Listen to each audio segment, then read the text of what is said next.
If you watch a lot of TV, read a lot of comics, or play a lot of games, I'm pretty sure you've probably already seen a lot of tarot cards.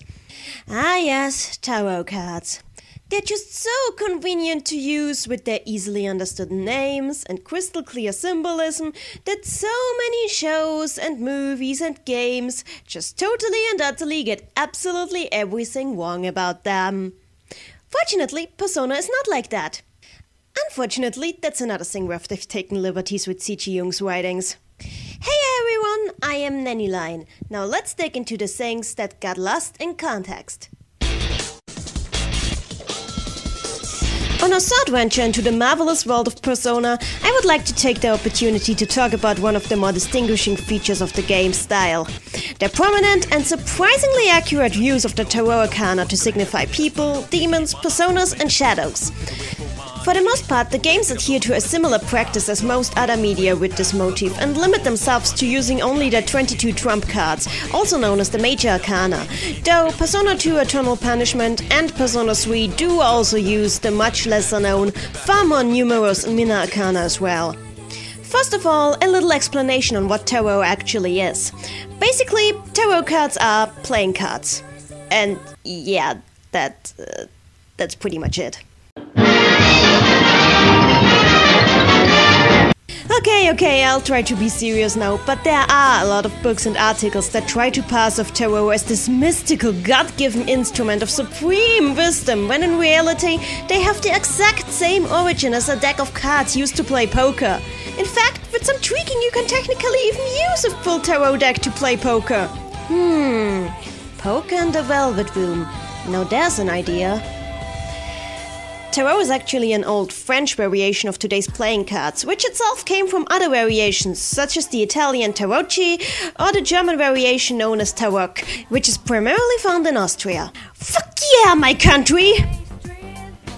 Like with common playing cards, there are 4 suits of cards numbered from ace to 10, cups being the equivalent of hearts, spades are swords, clovers are wands, and diamonds are coins. There are also court cards, albeit they differ slightly from the modern playing card decks, with checks being named pages instead, and an additional court card, knight, existing between page and queen. However, what really sets tarot cards apart from today's common playing cards is the addition of 22 trump cards, which have a higher worth than any of the suit cards, thus making them valuable, trumps. Pretty obvious actually, huh? These 22 trumps are known in divination as Major Arcana, meaning great secrets. Numbered from 0 or unnumbered to 21 in most variations of the tarot deck, each of these cards is illustrated with an often very religiously charged image, which was what made these cards become as popular for fortune-telling as they ended up being. The illustrations and titles of these cards really do offer themselves up for it, since it's just so easy to code symbolism into them and interpret them in very meaningful ways.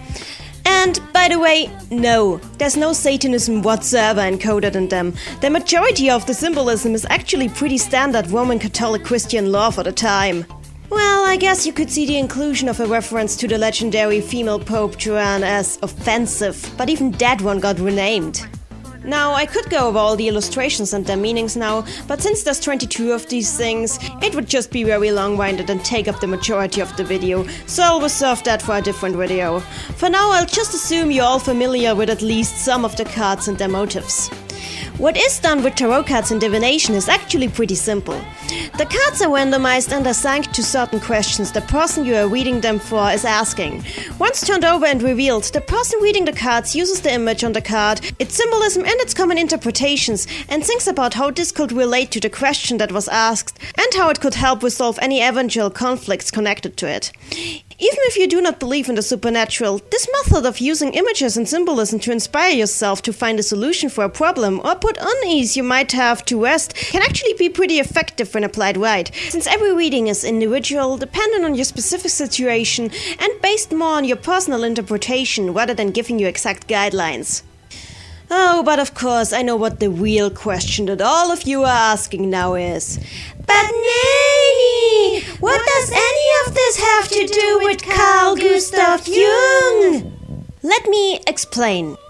In some of Jung's writings, he went into closer detail regarding how the archetypes of the collective unconscious have manifested themselves in our imagination throughout the ages. I have already touched upon the archetypes in a previous video, so go watch that if you have no idea what I'm talking about. Alongside recurring templates in religion, deities, demons and locations, he also named tarot cards as an example, claiming that the images on the tarot are distantly descended from the archetypes of transformation. His idea was that all methods of divination were actually methods of tapping into the collective unconscious that humanity has employed since ancient times to solve their problems. And that's pretty much it.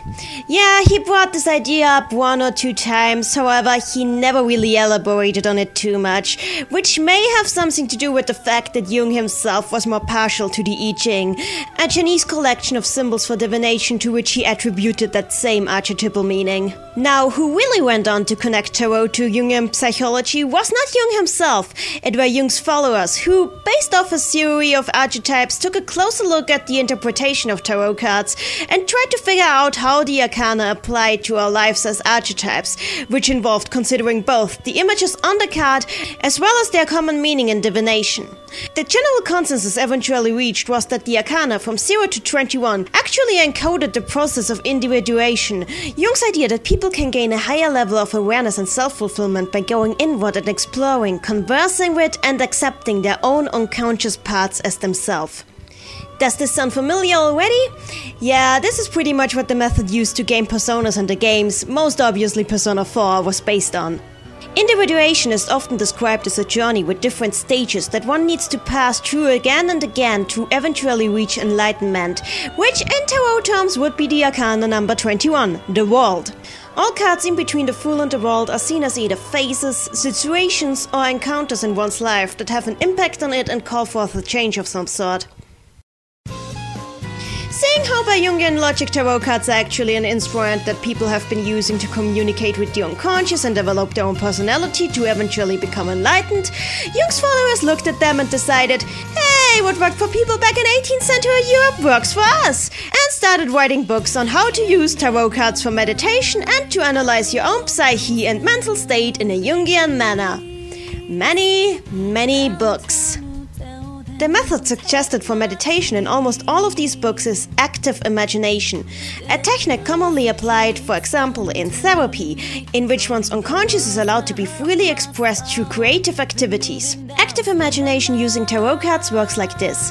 You take a card, look at it, let it inspire you, and think about what this card and its meaning means to you specifically, and how this can help you answer your own questions or resolve conflicts in your life. Pretty much exactly the same thing that using tarot cards in divination is supposed to do, just considerably less magic-y. In the Persona series, tarot cards are mostly used as a shorthand means to assign archetypes to personas, shadows, demons, characters, and characters' relationships to one another. For example, a demon or shadow assigned with the Emperor Arcana represents a masculine, rigid, controlling archetype or the negative aspects thereof. A persona of the Magician Arcana stands for an outward personality that follows an impulsive, performing archetype, sort of like an illusionist or juggler, someone who has a lot of energy but has to be careful to not get prideful or carried away with it. This is seen wonderfully in magician-type persona users like Yuka Ayase, Junpei Yori, or Yosuke Hanamura.